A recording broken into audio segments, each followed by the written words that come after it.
All right, I had this Husqvarna Front Tine garden tiller, Briggs Stratton motor. It's a 6 horse or 6.5 horse, somewhere around that area.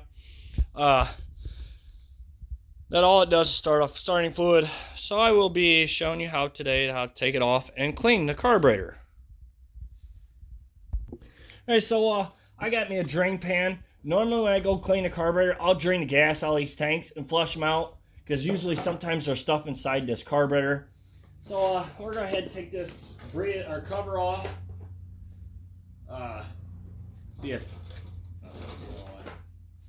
The 5/16 socket.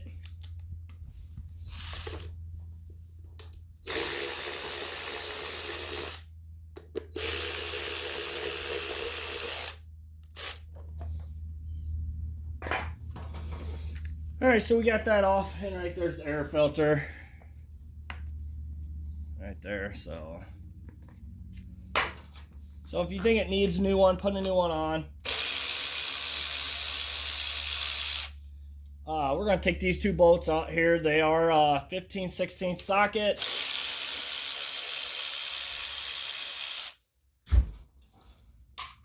Alright, now what we got to do, we got to take this choke and pull this rod straight up, because that is held with this, and if you don't, you'll break this, and you don't want to. Alright, now back behind this cover, there's a tube. We want to go ahead and pull that out. Usually it comes out from the valve side. As you see, it just pulled right out. Try not to rip that gasket like I did, which I have a new one already for it. Alright, so I'm going to go ahead and shut the gas off. And then we're going to take this clamp off here in the gas line. And then what we want to do is take the pliers and give it a twist. What that does, it breaks the seal of that gas line. And then usually you can pull it off. Just like that.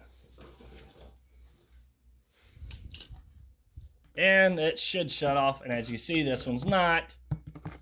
The shut off must be messed up. So I do have a little pair of pliers that actually it just clamps on and kinks it and shuts it off. So that's all you got to do. All right, so now that's shut off. I'll push that kind of out of the way.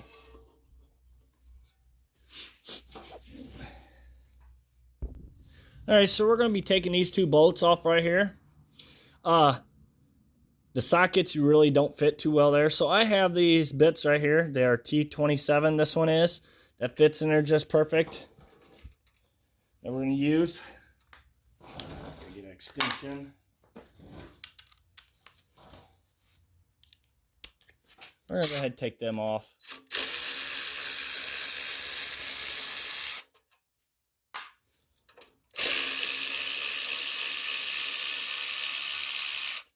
That carburetor is just sitting there and just on that governor rod right now. So here, we just talked about the governor rod right here. Now we want to go ahead and you see how that's ran. You just want to keep on turning it and take that off. Now don't pull too far, because there's a spring that you got to get out of there too. There's a little hole with a spring in it. So pull that out too. It was right here.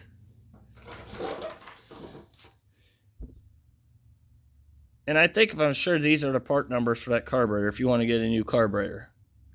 Usually I just look up, look up like whatever size your motor is, Briggs Stratton carburetor. Usually it brings it up. You just match it with what you have. And that's about it. So, alright, so now we're going to the other side and clean it. Alright, so to get this bowl off here, you need a 1/2-inch wrench. Now, you better have some rags laying around, because there is gas and stuff inside these bowls. So once you get that off, which there isn't none here, just tap on that real lightly and easily. Just try not to mess up your gasket if you're going to reuse it. If it rips, you're not going to be able to reuse it. And as you can see, that's why that one don't run. So now we want to go ahead, we want to get this rubber gasket off. You do not want to spray carb cleaner on these. What it does is it expands them, and then they're junk. So don't spray no carb cleaner on them. And that's how I clean these carburetors. So I got a little flat nose needle, no pliers. Just pull that little rod out. And we want to take this float off. Now just be careful when you take this float off that you don't lose this needle. There's a needle that just sets on there, not by much, that if you move the right way it falls and you can lose it. And it's probably very hard to find. I've lost many of them before. Alright, so before you start using carb cleaner on this, I recommend you put safety glasses on and wear some gloves, because this stuff does want to spray around places and it gets in your eyes. So we want to go ahead and spray in every hole. Every hole you can find, just spray it in there. Kind of hard to do, but get it in there. Make sure it's going through all of them. Usually it cleans them out.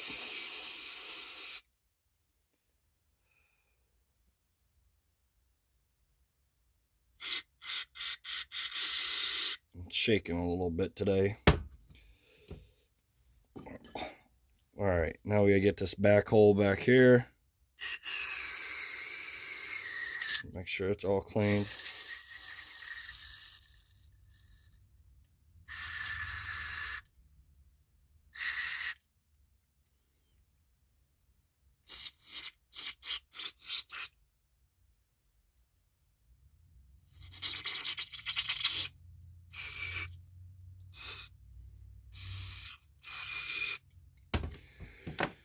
And then we want to go ahead and clean that out. That is really nasty.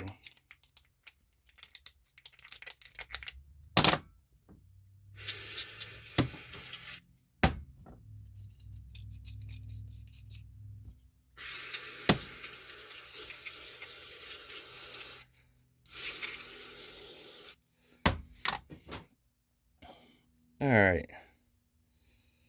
I think we pretty well got that pretty clean.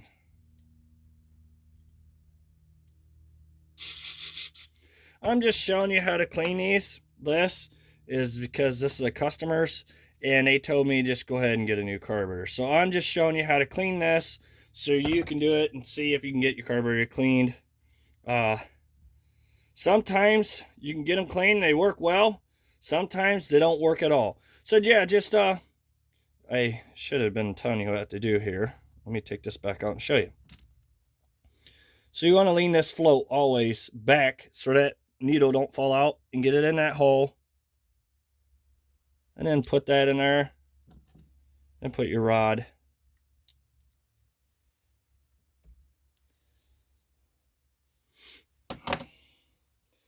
Now we want to go ahead and spray all this stuff right here in these holes, these ports. That one works. As you see how that was shooting up stuff, you don't want to be getting this in your eyes. So beautiful.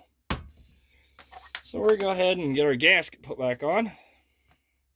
That float, you kind of probably want to spray that float off a little bit if it's dirty too, and it was. So I'm going to go ahead and spray that so it's clean. Normally, sometimes what I do too, give you an idea, is you can go ahead and take an air gun and blow into these ports, all these jets and stuff, to see, you know, to get a little more pressure to blow it out, just in case the carb cleaner didn't. So go ahead and get your gasket O-ring, put it back on there. Get your bowl put back on. You may have to play around with it a little bit. I noticed this one kind of fits a little weird.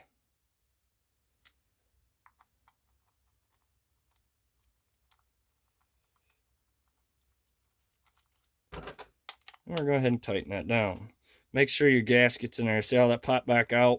That will not work. That will leak. So you want them to be inside. And as you see, I'm just pushing it in there.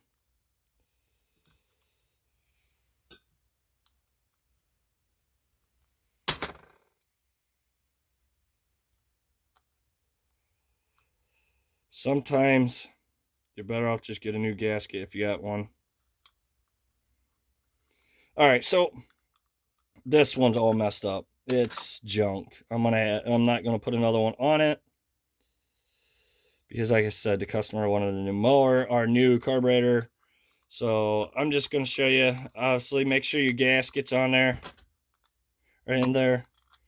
And you got a new one, get one for it, put it on there, and just tighten it down. As you see, my gasket's still out there. So now I'll be showing you how to put it back on. So we're going next door again. All right, so here's my new carburetor. Here's the old one. They're both identical. Now, when your new carburetor comes in, it does not have the choke, butterfly, or nothing like that in it. So you just got to get the right pieces that's with your carburetor. They give you two different types, which this is the type I'm going to need in there. So what you do is put that little styrofoam piece on there, slide that down in there, just like that. We're going to push that one over, find out what butterfly originally the old one had in it. That's what this is, and put in there. You're going to need little pliers to push that in.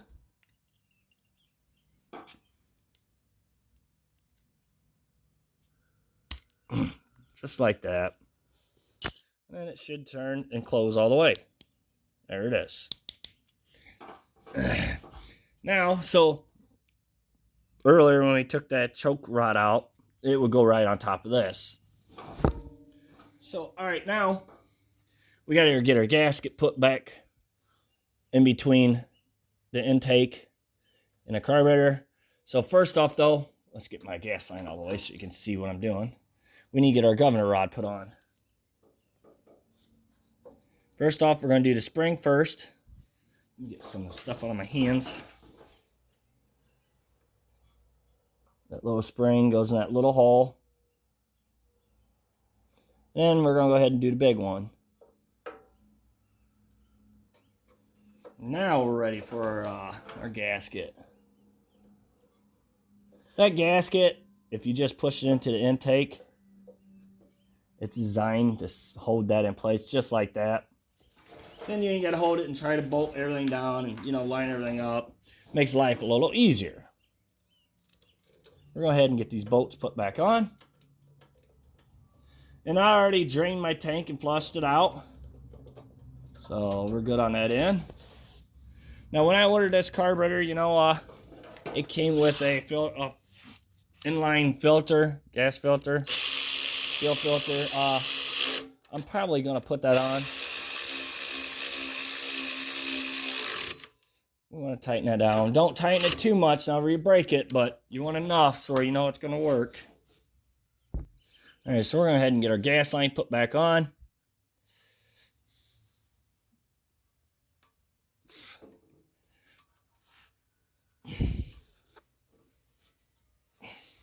Get that clamp pushed back down. And take that gas line as far as down as you can. We're going to go ahead and unlock that, turn gas back on.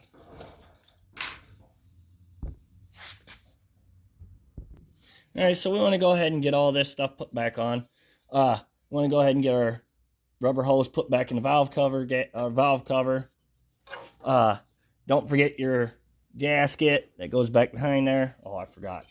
I had to clean that off real quick. There. Let's make that clean. And it goes like that, pretty much.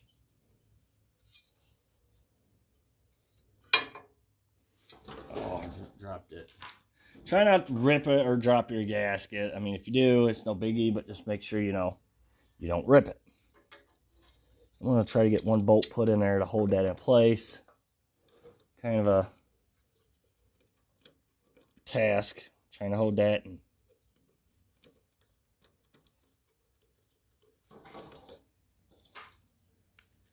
And like I said, you just got to line everything up. Gaskets.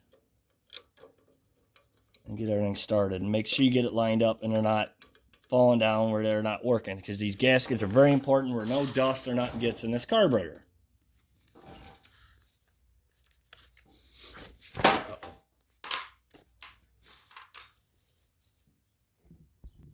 Sorry, we're gonna go ahead and tighten that down.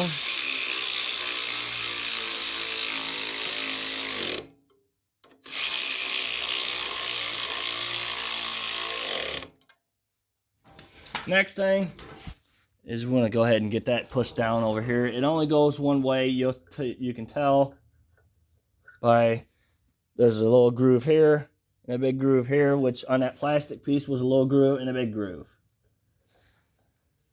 And it should just pop down in there.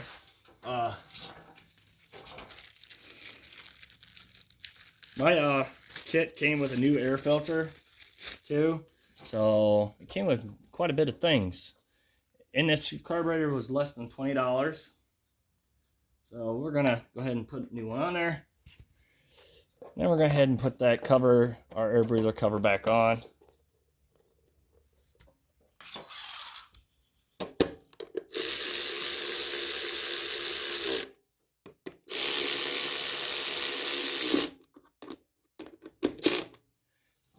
And there you go. Thank you for watching. Please subscribe.